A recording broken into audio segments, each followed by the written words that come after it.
Welcome to Lek Channel. Hey Liam, have you seen High School of the Dead? It's an intense anime about a zombie outbreak that turns people into flesh-eating monsters. Oh, I've heard of it. It sounds really exciting. Can you give me a recap of the series? So, at the beginning of the semester, Takashi Kimuro had a falling out with his childhood friend Rei Miyamoto. It was quite a social separation for them. But things took a drastic turn when a zombie, known as them, attacked the front of their school. Takashi happened to witness the horrifying incident while he was outside feeling down. Oh, that sounds intense. What did Takashi do next? After realizing the imminent danger, Takashi immediately rushed to warn Rei and his best friend, Hisashi Igo, who happened to be dating Rei. The three of them managed to escape just before news of the zombie attack spread throughout the school, causing panic among the students. However, their escape was hindered by the presence of Mr. Wakasaka, a teacher who had turned into a zombie. Tragically, Hisashi was bitten by the zombie, and to ensure their survival, Takashi had to make the heartbreaking decision to eliminate his infected friend before he could transform into a zombie himself. That's so tragic. How did Rei react to all of this? Rei was understandably devastated and upset by the loss of Hisashi. She even insulted Takashi initially and almost wanted to face the zombies alone. However, after apologizing, Rei and Takashi briefly embraced, coming to terms with their shared grief and the dangerous situation they found themselves in. It must have been a challenging moment for both of them. Did they manage to find other survivors? Yes, they did. Along their journey, they encountered two other survivors named Seiya Takagi and Kota Hirano. Seiya was a sharp and resourceful individual, while Kota was skilled in assembling weapons. They joined forces to navigate through the zombie-infested world. Meanwhile, another survivor, Siko Busujima, a skilled kendo club president, saved the school nurse, Shizuka Marikawa, from a group of zombies. That's quite a diverse group of survivors. What did they do next? Well, Kota managed to create a makeshift nail gun for defense, while Takashi and Rei continued their efforts to eliminate zombies. As they fought together, their bond grew stronger. However, they soon realized that the zombie outbreak was not limited to their school or even their city. It had spread worldwide. Oh no, that's even worse than they initially thought. Did they encounter any other groups of survivors? Yes, they did. While on their journey, they came across another group of survivors. Takashi decided to test a theory about the zombies' reaction to sound, but unfortunately, they had to fight their way through a horde of zombies when one of the survivors accidentally made a noise. Despite losing some of their companions during the ordeal, they continued to push forward.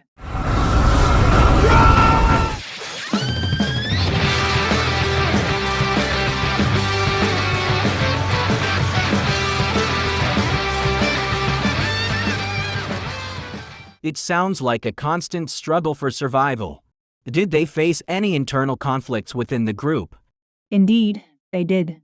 During their encounters with other survivors, Rei recognized one of their former teachers, Koichi Shido, among the group. She had reservations about his intentions and leadership. Eventually, Rei broke away from the group after disagreeing with Shido's self-appointed leadership role. However, circumstances forced them to reunite later when a bus crash trapped them in a tunnel. That must have been a tense situation. How did they manage to escape? While trapped, they encountered a zombie motorcyclist whom Takashi and Rei managed to defeat. They found the motorbike and decided to use it to continue their journey through the city, seeking safety and answers amidst the chaos. That sounds like a risky move, but it's understandable given the circumstances. Did they face any other challenges along the way? Absolutely. Their journey was filled with perilous encounters and unexpected dangers. For example, they stopped at a gas station to refuel their motorcycle when Rei was attacked by an insane survivor. Takashi acted swiftly to save her, but it was a stark reminder of the constant threat they faced from both zombies and other desperate humans. It must have been mentally and emotionally exhausting for them. Did they encounter any help or support from outside their group? Yes, they did. At Kansai International Airport, they encountered Rika Minami and her special assault team, who were assisting in the evacuation of civilians by clearing zombies from the runway. It provided a brief moment of relief and collaboration amidst the chaos. That's good to hear. Did they eventually find a safe haven or any respite from the relentless zombie pandemic? Well, the group's journey led them to an apartment building where Shizuka's friend Riko lived. They decided to stay there temporarily, but even within the relative safety of the building, they had to face a new wave of zombies. It seems like there's no escape from the undead. How did they manage to survive the encounter in the apartment? They fought off the zombies, clearing the building room by room. The girls took the opportunity to refresh themselves in the bath while Takashi and Koda checked the weapons and ammunition they had gathered. However, outside the apartment, tensions continued to rise as the police faced immense pressure and chaos at the blockade, with both zombies and desperate civilians adding to the turmoil. It's a challenging situation for everyone involved. Were there any significant events or conflicts within the group during this time? Well, while at the apartment, Takeshi had to navigate through personal challenges as Rei and Shizuka, influenced by alcohol, got into an argument.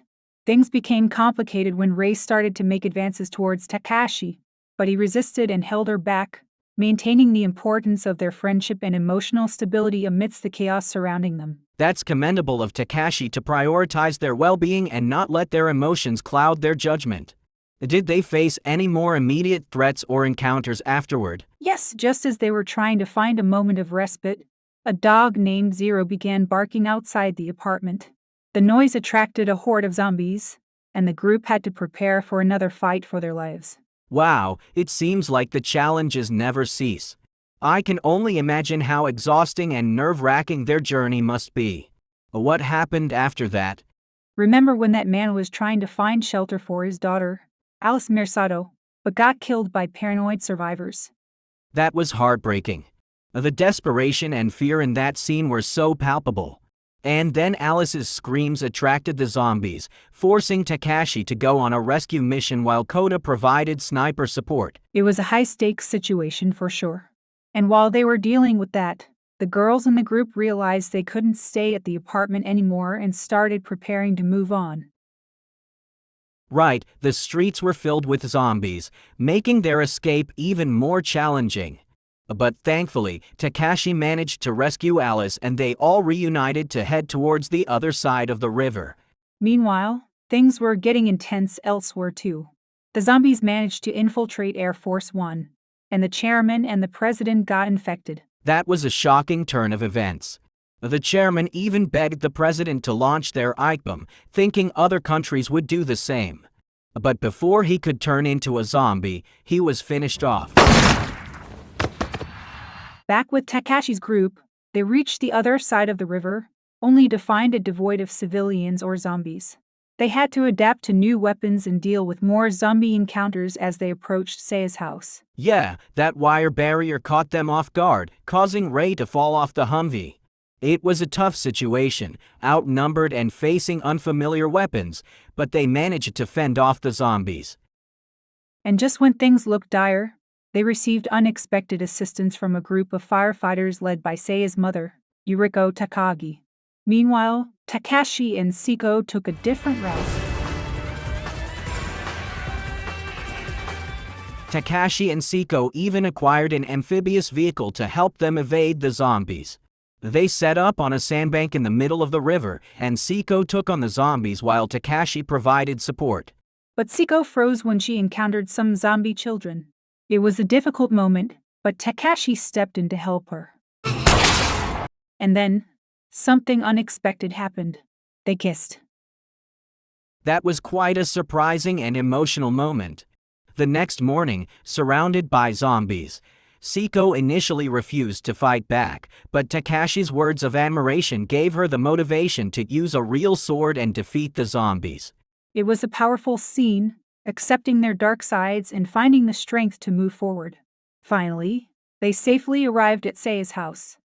At Seiya's mansion, the group had to make a decision whether to stick with her family and be treated as kids or go off on their own and retain their independence. Seiya was angry at her father for presuming she was dead and not trusting her during the outbreak. But Sokairo Takagi, Seiya's father, arrived and executed his zombie friend to show the survivors the severity of their situation. Koda, who didn't want to lose his guns and become useless, refused to give them up to Soekairo's men. This led to a confrontation, but the others came to Koda's defense. Meanwhile, there was another student who had chosen to stay with Shido, a corrupt teacher, decided to inform Shido about the situation at the mansion.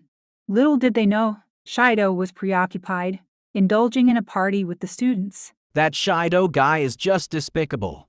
Asaya tried to calm down the survivors who were having a hard time accepting their reality. And surprisingly, Takashi was appointed as their leader. It was quite unexpected, but he seemed to handle the responsibility well.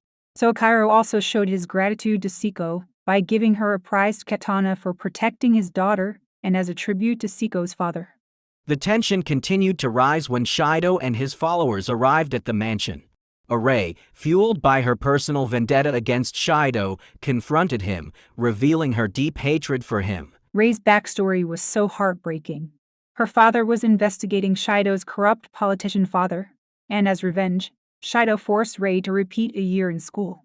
But in the end, Rei decided he wasn't worth killing. So Akairo respected her decision and had Shido and his followers leave since they had become corrupt. In the meantime, a U.S. submarine received orders to launch a controversial nuclear strike. And the tension escalated even further when both the U.S. and Russia launched their Eichbom at each other. The crew at the International Space Station could only watch in horror. The U.S. and Japanese naval forces teamed up to shoot down some of the retaliatory missiles, but one managed to get through, causing an explosion near Japan.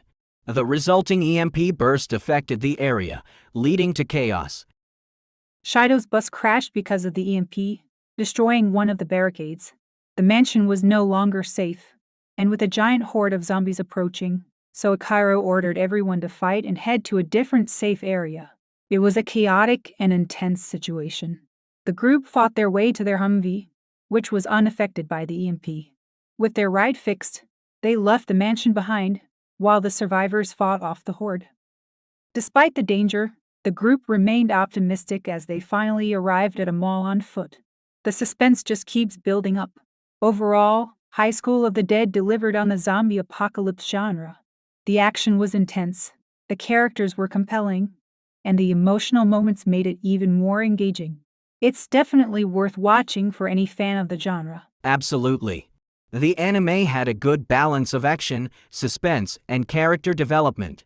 It kept me hooked from start to finish. Liam, have you heard anything regarding a possible Season 2 of High School of the Dead? I've been wondering what would happen next in the plot. Well, Kate, unfortunately, the author of the manga, Daisuke Sato, passed away in 2017, so it's uncertain if there will ever be a continuation. It's really a shame because the anime left us with so many unanswered questions and potential twists. That's really sad news. But let's imagine for a moment what a second season could have brought to the table. Facing a new threat. I wonder how they would have dealt with it. I can imagine the group trying to survive in this unfamiliar environment, perhaps encountering new types of zombies or even other survivors with their own agendas. Absolutely. They've already faced so many challenges and dealt with betrayal and loss. It would be interesting to see how they continue to evolve as characters and how their relationships develop further. I agree.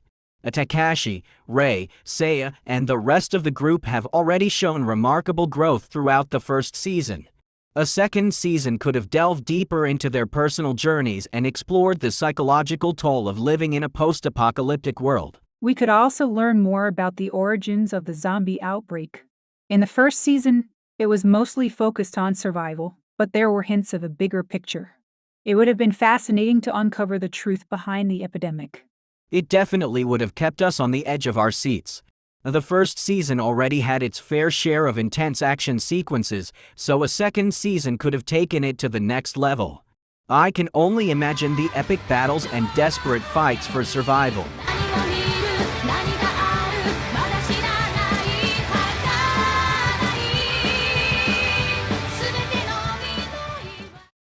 Absolutely. And let's not forget the emotional impact. High School of the Dead had its fair share of heartbreaking moments. A second season could have explored the characters' emotional struggles even further, testing their resilience and pushing them to their limits. Absolutely. And even if we never get that continuation, we can always appreciate what we had and continue to cherish the unique experience that High School of the Dead provided. It will always be a beloved series in the hearts of its fans. And that wraps up our thrilling recap of High School of the Dead. Remember to subscribe to our channel, hit that notification bell, and share your thoughts on the episode in the comments below. Stay tuned for our next exciting recap, right here on our channel. This is Liam And Kate, signing off.